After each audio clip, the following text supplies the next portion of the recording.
ఏంటనే ఎవరి తోలుకు మనం పిఠాపురం ఎమ్మెల్యే తమ్ముడిగా అది ఏంటి ఎలా ఉంది ఇక్కడ పిఠాపురం హవా ఎలా నడుస్తుంది? రచ్చ రచ్చ.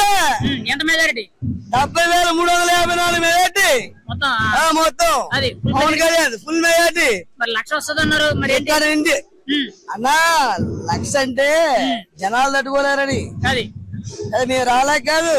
పిఠాపురం రాజకీయం రాష్ట్ర రాజకీయాలంతా శాసించేటట్టు జరుగుతుంది అంటారు, నిజమేనా? ఫుల్ గా అన్నని ఎప్పటికైనా మా కళ పిఎం గా చూడటం. అది సీఎం వద్దు పిఎం ఏంటి డైరెక్ట్ ప్రధానమంత్రి అన్నా. మా అన్నయ్య ఐక్యరాజ్యం ఆహ్వానం వచ్చినప్పుడు మీరు అర్థం చేసుకోవాలి. వాసవి ఆన్లైన్ సర్వీసెస్ మా వద్ద పాస్పోర్ట్ వీసా సర్వీసెస్ కలవు. వీసాలో 99% అప్రూవల్ సక్సెస్ రేట్ ఉంది. Please contact 8019482544. ఇప్పుడు పిఠాపురం గెలుపు అనేది రాష్ట్రం మొత్తం చూసే విధంగా ఉన్నారని మాట్లాడుతున్నారు, మీరేమంటారు? సూపర్ గానే ఇంకా రాష్ట్రం మొత్తం అందరు తలరాజులు మారిపోయి. ఇప్పుడు మరి జగన్ పరిస్థితి ఏంటి? 10 సీట్లలో ఉన్నారు ప్రస్తుతానికి, 10 నుంచి 15 సీట్లలో గెలుపు. వారు వన్ సైడ్ అన్న ఇక్కడ. జగన్ ఎవడనా? జగన్ పరిస్థితి ఏంటి? జగన్ ఎవడో మాకు తెలియదు. మీకు తెలీదా? పవనిజం. మరి జగన్ గారు నేను మళ్ళీ 175 గెలుస్తాను, వైజాగ్ లో ప్రమాణ స్వీకారం పెట్టుకున్నాం అన్నాడు. 175 పోటీ చేయడన్నా కానీ గాలే అది ఫ్యాన్ స్పీడ్ ఎక్కువైపోయింది. ఈసారి పోయింది. కిందసారి 150 ఓట్లు పెట్టిన జనం ఈసారి 15లో పెట్టడానికి కారణం ఏంటంటారు? మొన్న కిందసారి 150 ఓట్లు పెట్టినందుకే ఈ రోజు ప్రతి పేద కుటుంబానికి 2,000 తక్కువ బిల్లు. ఈసారి అంతలో ఎందుకు పెడతారు? అలా తెలియక 4లో పెట్టాలి.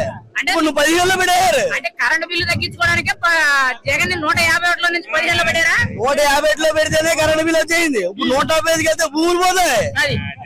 ఇప్పుడు జగన్ 5 ఏళ్ల పరిపాలన మీద మీ అభిప్రాయం ఏంటో మాట చెప్పండి. 5 ఏళ్ల పరిపాలనలో అభివృద్ధి ఏదన్నా?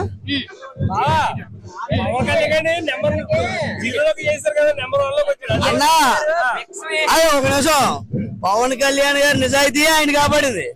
నిజాయితీ కొన్ని చోట్ల గెలవకపోవచ్చు, గెలిచిన తర్వాత దానికి ఎదురొచ్చి కూడా ఉండడు. నిజాయితీతో ఆయన 10 ఏళ్ల నుంచి ఏ పదవి లేకుండా రాజకీయం చేశాడు. ఈ రోజు సొంత డబ్బులు ఖర్చు పెట్టి 10 ఏళ్ల నుంచి వెయిట్ చేసి ఈ రోజు గెలిచి ఆయన ఒక స్థాయి కంటూ లిగిచాడు. ఆయన గెలిచిందే కాక కూటమి అభ్యర్థులందరినీ గెలిపించాడు రాజకీయంగా ఆంధ్ర రాష్ట్ర ప్రజలందరినీ కూడా వాళ్ళ తలరాజులు తిరగరాశాడు. వాళ్ళ భూములు పోకుండా కాపాడాడు. ఇవాళ ప్రతి ఇంట్లోనే ఒక ఫోటో పెట్టుకోవాలి పవన్ కళ్యాణ్. మరి అదేంటి జగన్మోహన్ రెడ్డి నా ఫోటో పెట్టుకోవాలన్నాడు మొన్నటి వరకు. అందుకనే ఫోటో లేకుండా చేసాం. ఫోటో పెట్టుకుంటా జగన్ ఫోటో దండేస్తారా? అదే లండన్ వెళ్ళి వేస్తాను దండ 10 కోట్లు కొట్టాను నాకు లెక్క కాదు. ఏక లండన్ వెళ్ళి వేస్తాను హాస్పిటల్లో జెండా. ఈ 5 ఏళ్లలో జగన్మోహన్ రెడ్డి సంపాదించిన అక్రమస్తులన్నీ లండన్ స్విస్ బ్యాంకు లోకి దాచేసారన్నట్టు వార్తలు వస్తున్నాయి, మీరేమంటారు? అందుకనే నాకు కొత్తగా 1,00,000 కేజీలు బంగారం తెచ్చాడు మన ఇండియాకి ఆర్బీఐ. ఈసారి జగన్ గారు ఎంత మొత్తం ఫ్లైట్ లెట్ తీసుకొచ్చేద్దాం. ఫైనల్ గా అయితే వైసీపీ పరిస్థితి ఏంటి? వైసీపీ అనా బొక్క రెక్కలు తెగిపోతేనే అలా కాదు బాస్. ఇంక పరిస్థితి ఏముంది? వైసీపీయా బొక్క ఇంక పరిస్థితి పక్క ఇది నేను అన్ని పార్టీల్లోని కలుపుకుంటాను. నేను ఇది నీ పుట్టిన కానించి ఓన్లీ చిరంజీవి అంటే పిచ్చి, తర్వాత పవన్ కళ్యాణ్ దగ్గరికి వచ్చాను. ఇప్పటికి పవన్ కళ్యాణ్ వచ్చి నా సొంత డబ్బులే 10 లక్షలు కూర్చోబెట్టాను. వైసీపీని అధపాతాళానికి తొక్కుతాను, తొక్కి నిరూపించి నీ తాట వేస్తాను తీసాడన్నా. గత మీటింగ్ లో చెప్పలేదా 15 కన్నా దాడితే పవన్ కళ్యాణ్ పేరు మార్చుకుంటాడు.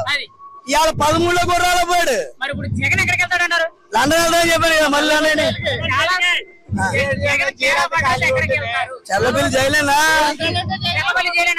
ఆంధ్రలో ఉంటే జైలు, లండన్ లో ఉంటే పైకి. లండన్ లో ఉంటే యమలోకం, ఆంధ్రలో ఉంటే జైల్లోకం. భూస్థాపితే ఇంకొక 20 ఏళ్ళు ఎప్పుడు వచ్చేసారో నా పేరు సురేష్ తేల్చుకున్నా రమ్మను. 1000 కోట్లనే వచ్చి పెడతాం కాదు రమ్మను. ఒక్క మాట ఫైనల్ గా పిఠాపురం ప్రజలకి పవన్ కళ్యాణ్ ఆదరించినందుకు కానీ కూటమిని ఆదరించడానికి కానీ మీరేం చెప్తారు? ఇడనా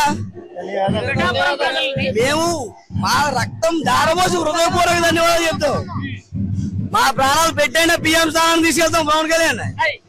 జన సైనికులు రక్తం ఏంటో రుచి చూపిస్తాం. ఇప్పుడు చాలా మంది మాట చెప్తారు పవన్ కళ్యాణ్ ఒక దెబ్బ 2 పెట్టలు అని చెప్తారు. అంటే ఎమ్మెల్యే కింద లెక్కి ఇప్పుడు హోమ్ మినిస్ట్రీ గానీ సీఎం గానీ అయ్యే అవకాశాలు ఎక్కువ అన్నారు. మీరేమనుకున్నారు మరి? మాకు డిప్యూటీ సీఎం వస్తున్నారు కానీ వద్దు, మా అన్నకు హోమే కావాలి, హోమే కావాలి. హోమ్ తర్వాత నేరుగా పిఎం. ఎందుకు హోమ్ మినిస్టర్ జగన్ మొక్కలేడనక? కాదన్నా అన్నా, మీరు ఎన్నో మీటింగ్లు చూసారు. మా అన్నయ్య పద్నామం ముద్రగడ పద్నామం కూతురు వచ్చేసరే కలుపుకుందాం చూసాం. మా మంచిదాన్ని ఎవరికోతుంది? మాదంతా గాంధీ యుగం. సరే కానీ మాట ముద్రగడ పద్మనాభం ఎప్పుడు పేరు నామకరణం చేస్తారు? రేపు పొద్దున్న 9:30 మొత్తం మీరు అందరూ ఉండా. మరి మరి మీరు ఎంత మంది వెళ్తున్నారు? ఎలా జరుగుతుంది కార్యక్రమం? 1,00,000 మందికి భోజనం పెడతాను. పద్నామం ఇంటి గారి నామకరణకి 1,00,000 మంది భోజనాలు. 1,00,000 మెజార్టీ కదన్నా. నామినేషన్ చూడలేదు మీరు? ఆ 1,00,000 మందిని అడిగి వచ్చాక ఆహ్వానించాం. ఫైనల్ గా ఇంత మంది పవన్ కళ్యాణ్ తిట్టారు. ఈ రోజు వాళ్ళందరూ భూస్థాపితం అయిపోయారు. ప్రతి ఒక్క మంత్రి కూడా ఓడిపోయారు. ఈ రోజు అసలు ఎలా చెప్పదలుచుకున్నారు? పవన్ కళ్యాణ్ పవర్ అంటే చూపించాడంటారా? పవన్ కళ్యాణ్ పవర్ చూపించుకున్నాం, ప్లస్ శత్రువు వచ్చినా ఆదరిస్తాం. మా ఫ్యామిలీ ఇగో అది. మా ఆదరణలో ఎవరు కూడా మించిపోరు. మా చిరంజీవి దగ్గరికి వెళ్ళండి, పవన్ కళ్యాణ్ దగ్గరికి వెళ్ళండి, ఎవరి దగ్గరికి వెళ్ళినా సరే శత్రువున్నాయి ఈయన శిరస్సు ఉంచి ఆహ్వానిద్దాం.